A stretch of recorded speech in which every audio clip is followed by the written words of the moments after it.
तो बच्चों ये लास्ट लेक्चर है इलेक्ट्रिक चार्जेस एंड फील्ड का, यहाँ पर फिनिश, थ्योरी पूरी फिनिश।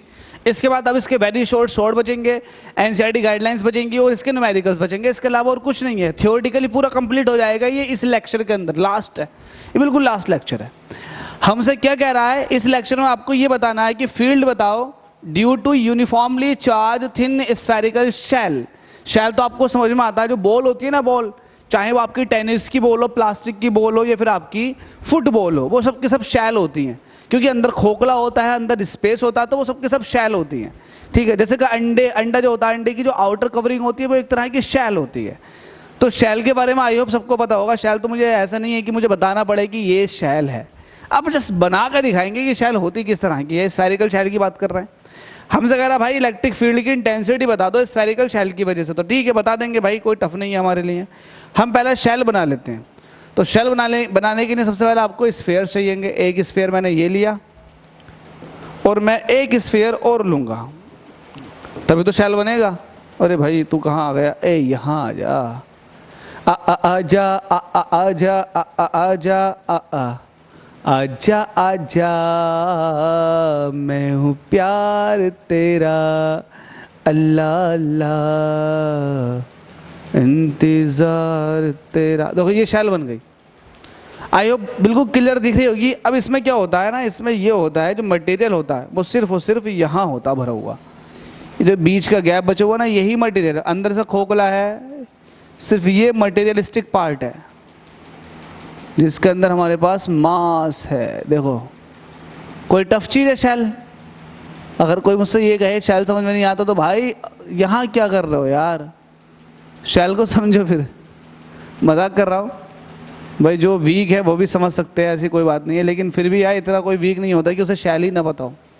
तो ये शेल है।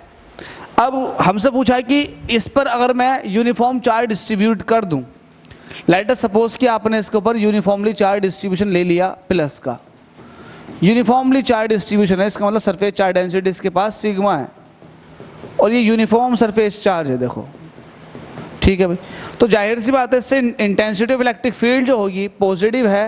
लेट अस सपोज कि इसका सेंटर ये है, तो भाई सेंटर से रेडियली आउटवर्ड होगा इलेक्ट्रिक फील्ड। कैसे मिलेगा, रेडियली आउटवर्ड। इलेक्ट्रिक फील्ड कैसे मिलेगा, रेडियली आउटवर्ड। मिलेगा या नहीं मिलेगा, बिल्कुल मिलेगा, radially outward. Each and every point पर सरफेस के रेडियली आउटवर्ड परपेंडिकुलर मिलेगा। अब हमसे ये पूछा गया है कि आप इस शेल की वजह से 3 जगहों पर इंटेंसिटी ऑफ इलेक्ट्रिक फील्ड बताएं। एक तो इसके बाहर बताएं, दूसरा इसके खुद के सरफेस पे बताएं, तीसरा इसके अंदर बताएं। तो मान लेते हैं कि जो आपके पास शेल है इसकी रेडियस क्या है, कैपिटल आर। ठीक है भाई। अब अगर मैं आपसे पूछूं कि यार लेट अस सपोज कि मुझे यहाँ पर इंटेंसिटी ऑफ इलेक्ट्रिक फील्ड चाहिएगी, तो वो कैसे निकलेगी, तो वो ही बनाने के लिए बताएंगे। पहले इसके बारे में थोड़ा सा कुछ लिख लेते हैं, थोड़ी सी तारीफ लिखेंगे, उसके बाद काम पे ध्यान देंगे। तो हम कहेंगे consider a thin spherical shell having radius capital R and uniform surface charge density sigma. ठीक है भाई, किसी को कोई दिक्कत नहीं, दिक्कत। अब अगर मैं यहाँ ये देखना चाहूँगा कि इंटेंसिटी ऑफ इलेक्ट्रिक फील्ड कितना होगा, तो बाय यूजिंग गॉस थ्योरम बताना। ये वाली बात भी आपको थोड़ी सी ध्यान रखनी है। बाय यूजिंग गॉस थ्योरम आपको intensity of electric field calculate करना। तो मैं कहूँगा ठीक है, इंटेंसिटी ऑफ इलेक्ट्रिक फील्ड, पहला जस्ट ऐसा मान लेते हैं कि आपके पास इंटेंसिटी ऑफ इलेक्ट्रिक फील्ड निकाल रहे हो और आप निकाल रहे हो पी पॉइंट पर। तो पहला आपका पी पॉइंट ऐसा मान लेते हैं कि पी पॉइंट कहाँ है, यहाँ पर है। तो P पॉइंट पर आपको इंटेंसिटी ऑफ इलेक्ट्रिक फील्ड निकालनी है। पहली कंडीशन में ये P पॉइंट जो है ये बाहर है, तो हम लिखेंगे if point P is just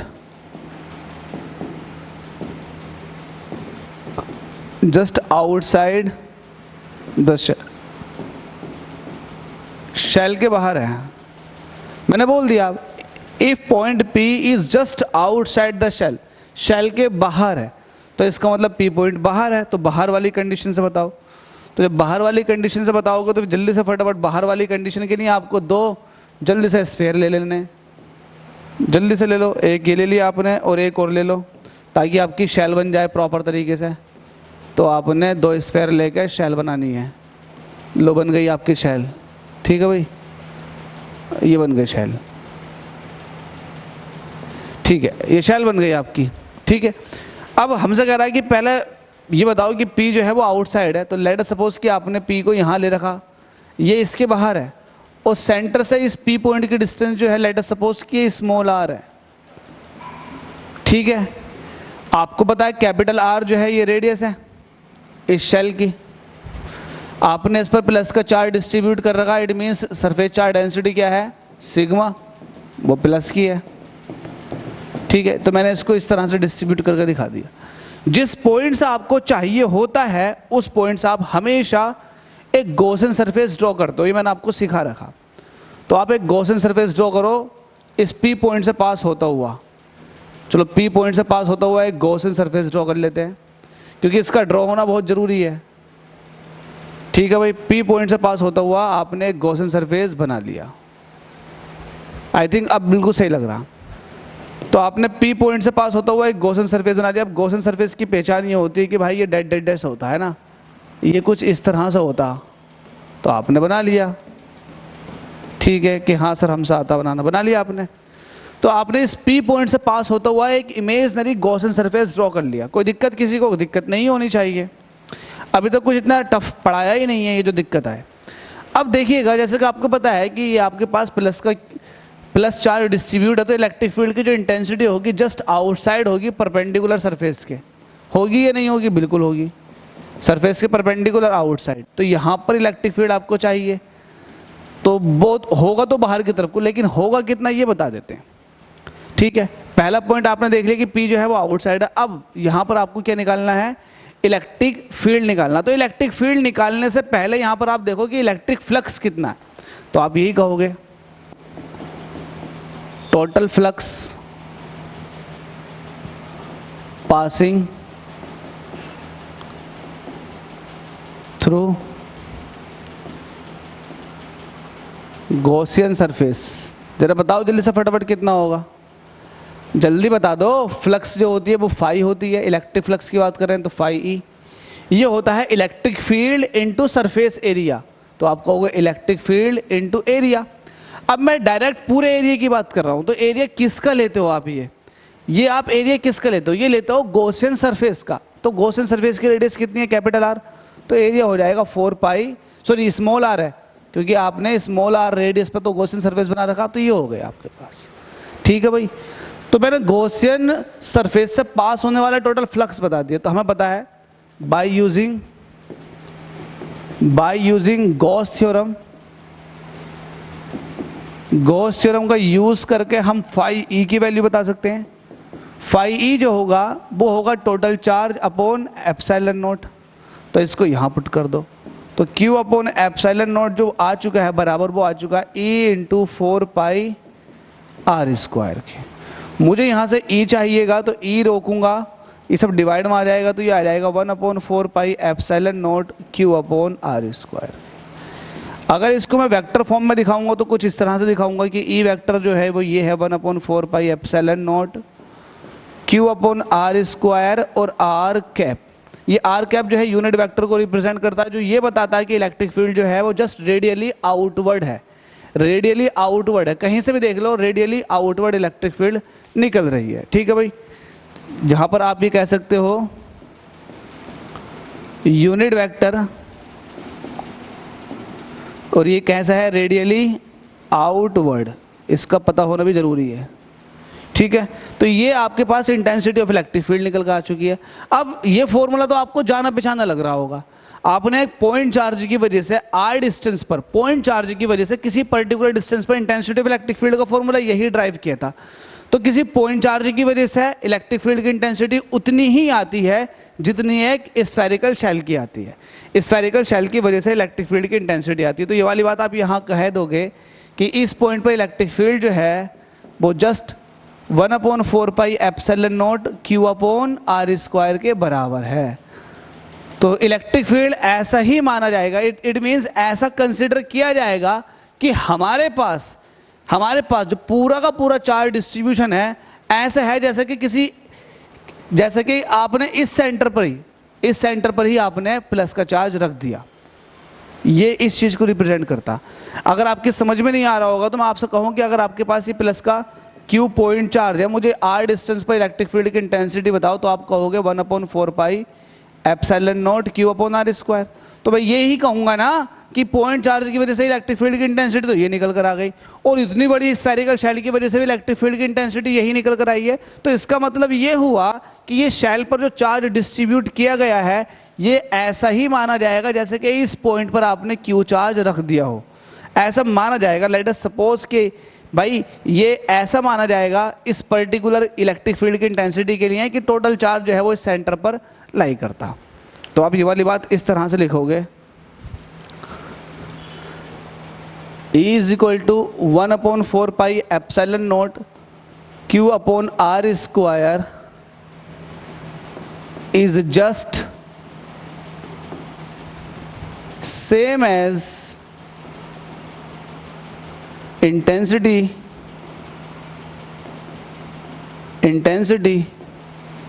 of electric field due to point charge,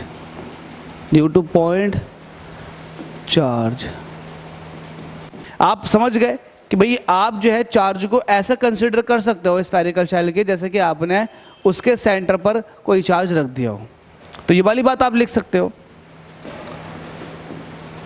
charge on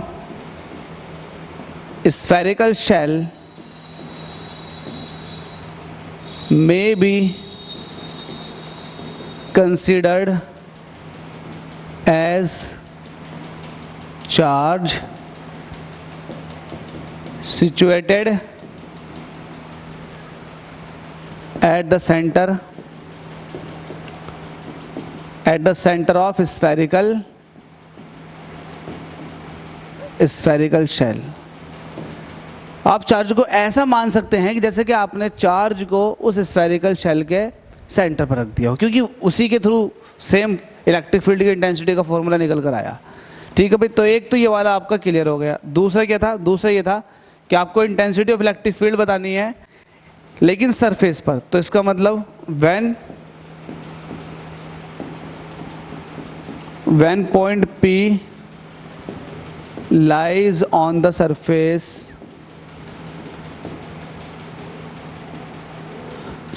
of thin spherical shell,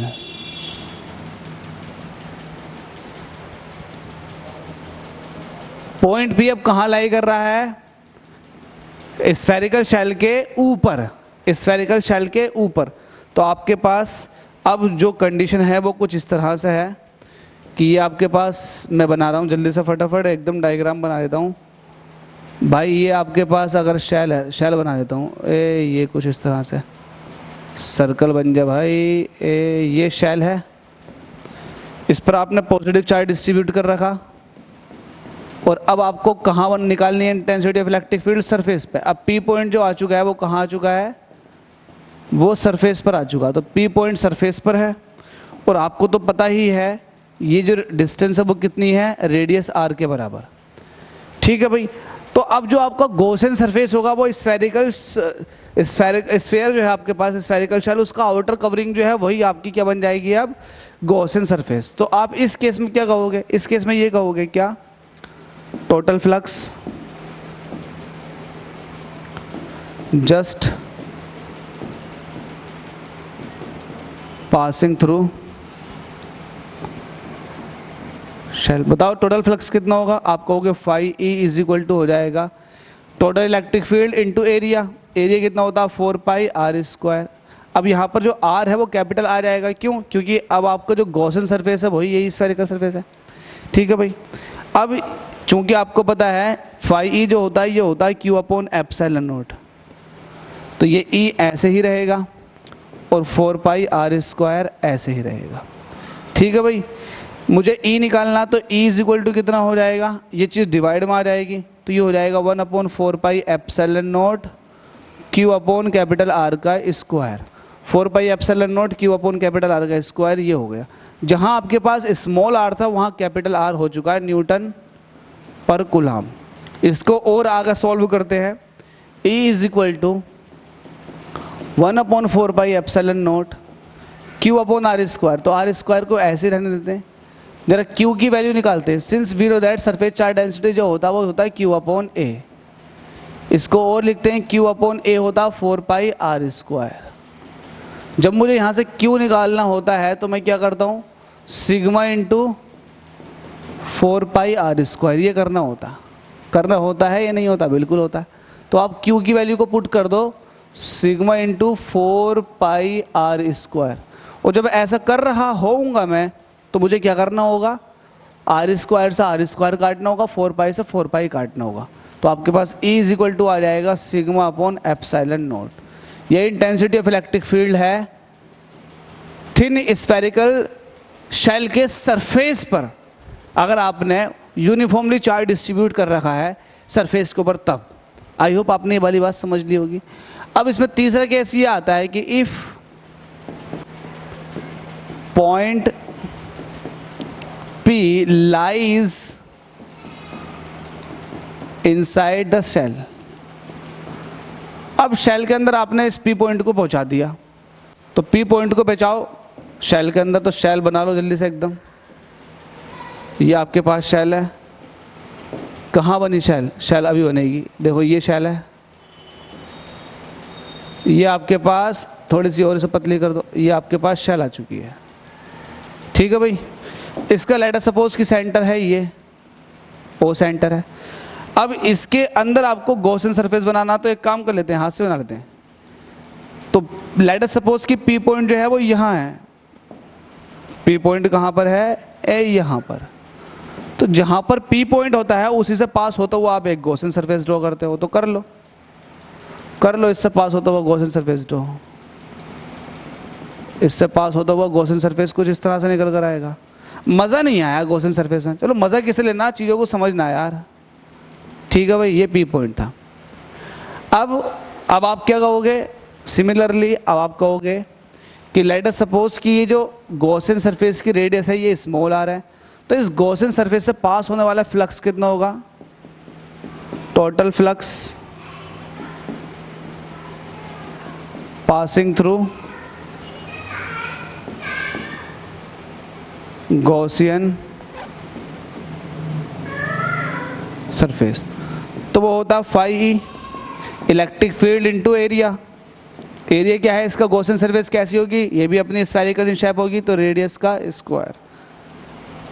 जो गॉसियन सरफेस की रेडियस है वो स्मॉल आ रहा है, तो ये हो जाएगा। इसको यहीं छोड़ दो।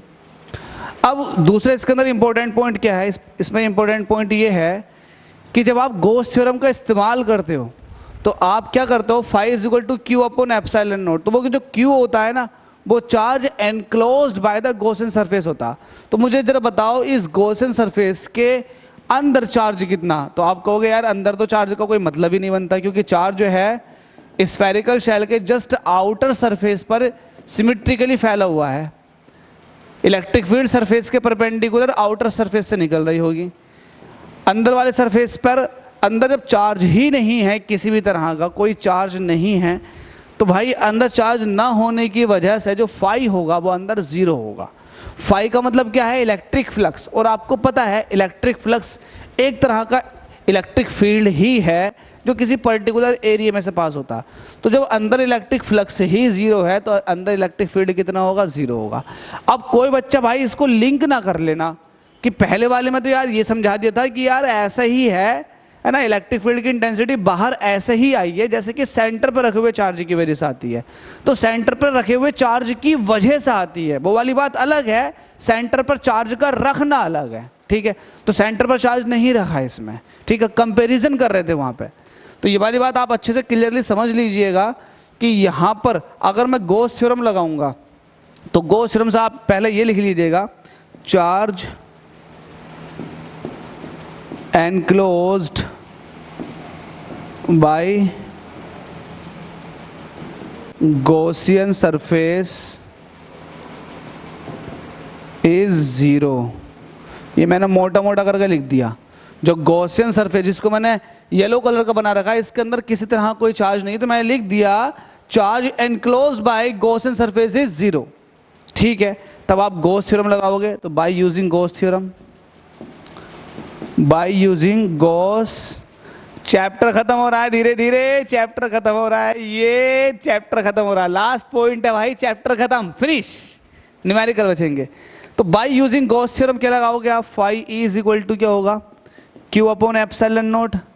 क्यू एनक्लोज्ड होता है, क्यू क्या होता है, एनक्लोज्ड। एनक्लोज्ड का मतलब ये है कि गॉसियन सरफेस के अंदर जो चार्ज है, बाय द वे यहाँ गॉसियन सरफेस के अंदर किसी तरह कोई चार्ज नहीं है, जिसकी वजह से जो गॉसियन सरफेस है उससे पास होने वाला किसी तरह कोई फ्लक्स नहीं होगा। और जब फाई ई जीरो है तो आपको पता है कि आपने क्या कह रखा था, phi E is equal to क्या रखा था, ए इंटू 4 स्मॉल आर का स्क्वायर। और जब ये जीरो है तो भाई e इंटू 4 स्क्वायर ये भी जीरो के बराबर होगा। और जब ये चीज़ जीरो के बराबर है तो इसका मतलब या तो ये जीरो के बराबर है या ये जीरो के बराबर है, तो इसका मतलब यहाँ से निकल कर आ जाएगा इलेक्ट्रिक फील्ड ही क्या होगा, जीरो के बराबर होगा। तो इससे ये पता लगता है, इंपॉर्टेंट है, ये की पॉइंट्स में ले लो, ये कह सकते हैं आप इलेक्ट्रिक फील्ड